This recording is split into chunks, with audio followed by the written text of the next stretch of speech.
আসসালামু আলাইকুম। আমন্ত্রণ এমএস বাংলা নিউজের সুপ্রিয় দর্শক। কোটা আন্দোলনে ঢাকায় আসামি 2 লাখেরও বেশি মানুষ। কোটা সংস্কার আন্দোলনকে কেন্দ্র করে সাম্প্রতিক সহিংসতার ঘটনায় রাজধানীর বিভিন্ন থানায় দায়ের করা হয়েছে প্রায় 200 মামলা। এসব মামলায় আসামি করা হয়েছে 2,13,000-এরও বেশি মানুষকে, যাদের অধিকাংশই অজ্ঞাত। বিস্তারিত আলোচনা করছি, ভিডিওটি শেষ পর্যন্ত দেখুন। ভালো লাগলে লাইক দিন, চ্যানেলটি সাবস্ক্রাইব করুন। প্রায় সব মামলাই পুলিশের দায়ের করা।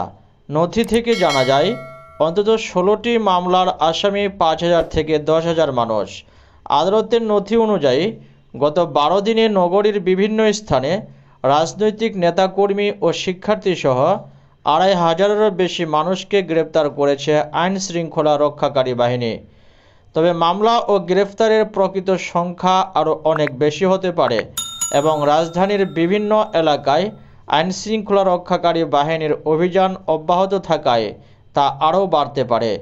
গত সপ্তাহে নজিরবিহীন সহিংসতা দেখেছে দেশ। 15 জুলাই বিভিন্ন বিশ্ববিদ্যালয় ক্যাম্পাসে আন্দোলনরত শিক্ষার্থীদের উপর ছাত্রলীগ হামলা চালালে শান্তিপূর্ণ বিক্ষোভ প্রাণঘাতী সংঘর্ষে রূপ নেয়। পরের দিনগুলোতে ঢাকা ও দেশের অন্যান্য স্থানে সহিংসতা বাড়তে থাকে। দ্য ডেইলি স্টারের তথ্য অনুসারে অন্তত 162 জন নিহত হয়েছেন। তবে আন্দোলনকারী আইনশৃঙ্খলা রক্ষাকারী বাহিনী, বর্ডার গার্ড, বাংলাদেশের সদস্য এবং ক্ষমতাসীন দলের নেতাকর্মীদের মধ্যে সহিংসতায় নিহতের সংখ্যা আরও বাড়তে পারে, কারণ অনেক হাসপাতাল যেখানে গুরুতর আহত অনেক রোগীকে নেওয়া হয়েছিল।